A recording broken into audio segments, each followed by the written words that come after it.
Hey guys, and welcome to a brand new video on the channel. So in this video, we're going to be sort of doing the second half of another video we did earlier in the month. So in the month, I'll put it in the corner of this video as well. We did a video where we went through the Necromancy weapons and how you can make profit buying a tier 60 weapon or offhand. And by doing rituals to create the bars, you can upgrade that to tier 70 and sell it for a lot more profit. I think with the weapons, we were buying them for roughly the same price we bought the armor pieces here. About 600k, but we're selling them for 2.7 mil after probably spending 400-ish k on upgrading to tier 70. Now this is a really good passive way to make some GP. If you have a relatively low buying price for the armors in the Grand Exchange and they do buy over time, you can sort of like condense your time and do it in one big stint. So if you buy 20 of one set of armor or weapon, wait for them to buy it and then you can go and do all your rituals at once or gradually over time, and then it's just a good way to make some passive GP.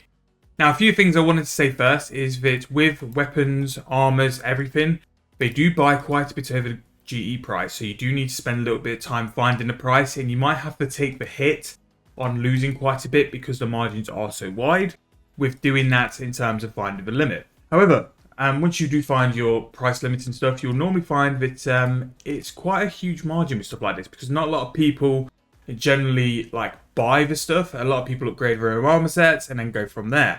But that's a possibility for us to cash in and make the armor sets or upgrade the armor sets for a lot of profit. So the big difference between the armor sets as well as the weapons is that with the weapons you don't need anything particular apart from the bars. However, with the armor sets you need to get the threads, but you also need to get, if you're looking to do the deathdealer or power armor sets, which is what we're going to be doing, to get Hermodic plates. Now, Hermodic plates are probably the main drop from Hermod. And don't get me wrong, we're not going to be doing a Hermod guide, but there are plenty of fantastic RuneScape free Hermod guides on YouTube. Definitely go and have a look. Some of them are very, very detailed, very good. And really, as long as you've got a few base requirements, Hermod should be heavily AFK and a nice boss to sort of make some passive GP with as well. But for Deathdealer, which is the power armor, you do need a Hermodic plate. So for level 60 going to 70, you do need one plate per armor piece. Now, if you're going to go for the Hermod Pet or the Hermod Log, which again is a very nice one to do, you'll be getting a couple of these during that stint. So really, what we want to do is put a value on it and see just how much you can make by upgrading the armor set by doing Hermod. But again, what I'll try and do, if I can find some really good Hermod guides, I'll throw them in the comment section just for you guys to check out. I'm not going to do it because I think it's been overdone and there's some really, really good guides on YouTube as well. But just so you know, Hermod really isn't that hard. As long as you've got, like I said, those base sort of stats and stuff, it really won't give you much issues. So to upgrade to tier 70, so if you're going to go for the tank armor, you do not need a Hermodic plate. You just need the cloth and the thread. So that is very sort of easy to get. The cloth is going to come from mystic pieces and the thread is going to come from, I think it's the wool. Forgive me if I'm wrong. But again, for the tank set, you can upgrade these without the plates. However, I do believe the tank sets will be a lot cheaper than the power sets.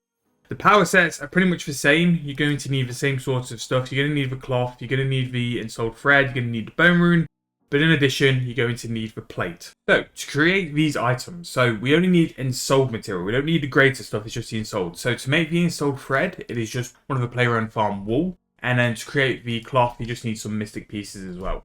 Now, I'm just going to go and buy a couple of each just so we've got enough to go through this. I don't think we need anything too massive. I think I'll just need 3 or 4 of each. I've already got some wool, which is good, so I'll just buy some mystic pieces. Now, it's got to be blue mystic for whatever reason, and it's roughly that price each. We'll just buy it for this. So they come in at 20k each, which is pretty affordable to be fair. It's not too bad of a price, and I'm just going to buy some of, well, we're just going to get some of the spring sheared wool. Because we're going to go and do some rituals, we need to go and get our ritual stuff. So if we just collect the standard... So, similar to doing the weapons and offhands, there is a stint of having to do some rituals to gather materials. However, this is very, very good AFK. It's good to do on the side, and as well, it's going to get you some XP as well. So, use your best setup you've got in terms of a ritual. I've got a bit of multiplying on, so I'll definitely make more for my pieces, basically.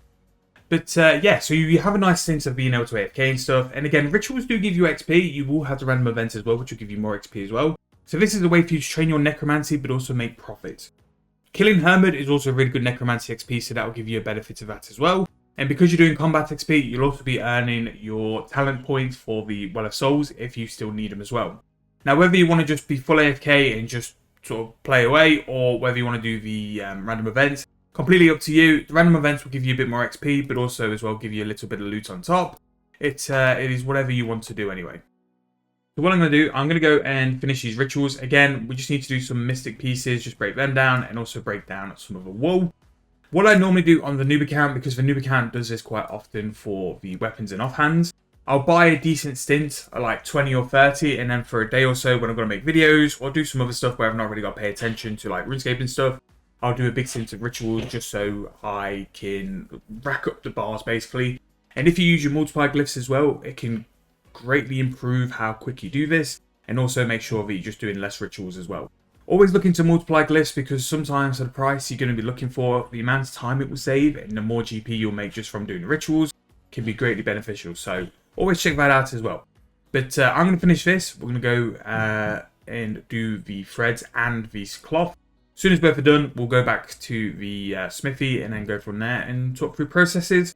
Throw these in the Grand Exchange and just see what sort of price we're able to get. Right, so I did all my rituals, so now it's time to do the upgrades. We're going to go, no, I'll tell you what, we're going to do 1 power set and 1 tank set, and then that way I can save a plate for each set. So that's deathdealer top, deathdealer bottoms. Because the tank set might have value because people would buy it to destroy it, and it's a good way to get some cheap invention XP. That needs flesh runes, so I'll just go and grab those. So flesh rune is for the tank and bone is for the power. So Death Warden and then Death Warden. Right, so is everything all done. I'm going to throw the Death Dealer for 2.7-ish mil, and then hopefully they'll sell roughly for that price. But we can see. So as you can see, 354k is not the price. I tried to buy one of these on the noob account for 2.8 mil, and it won't buy for probably the best part of a couple of weeks. What I'm going to do is throw these in for this price. I'm basically going to leave them to sell. I'm going to put this price at 1.5 mil because I just don't think the tank set's going to sell that high, because it doesn't have a Hermodic plate and it really doesn't take a lot to upgrade it. So I'll throw these in for 1.5 mil. Now they're not selling because I don't think the buy offers or volume is around, which kind of helps the sell price anyway. But what I'll do is I'll leave them in to sell, and then when they do sell, I'll come back and update. So, welcome back. So, overnight, what I did, buy another Death Warden at tier 60 top and bottom, and we've upgraded these Death Dealer tier 70 again. So, basically, I used all my Hermodic plates. Now, these actually sold literally 5 minutes after I put them in the Grand Exchange for 2.7 mil. So, that got me thinking, can we possibly sell them for even more? So, I'm going to throw these in for 3.4 mil. Whether they sell or not, I'll make sure to update in the comments. But it's sort of giving you a bit of an idea of the markup of the margin. This is 370k med price, and it sold quickly for 2.7 mil. Which, with all the other stuff as well, it kind of puts Hermodic plates quite comfortably over 2 mil, which brings value to the boss. Don't get me wrong, the drop table for everything else isn't the best, but if you're going to hunt for the pet and stuff, you will pick up Hermodic plates gradually, and especially if you have things like a Reaper task, it can be worth doing to stock up on Hermodic plates over time. Other thing as well, the Death Warden robe bottom, again, the tank armor set, which didn't need the plate. So for 1.5 mil, the top actually hasn't sold. So these were overnight, and the bottoms did sell. So maybe the tank set can be easy profits. You just need to do the cloths, and the cloths won't really cost you that much. You probably make, I don't know, 500-ish K per piece as well, if you wanted to do that as well. Me personally, do Hermod and make that as well. But Hermod is definitely a viable money making method, and you can also profit pretty heavy on upgrading the armors as well. Whether you want to do this at tier 80 or not, it is a bit of a steep jump, but I would probably use a price checking website, or at least be prepared to lose quite a bit checking the margin for that as well. So that is my guide to upgrading the armors. So that is now the armors and the weapons we've done. Hope you've enjoyed both videos. If you enjoyed this video, please make sure to give me a like, subscribe to the channel, and I'll see you guys very soon in the next video.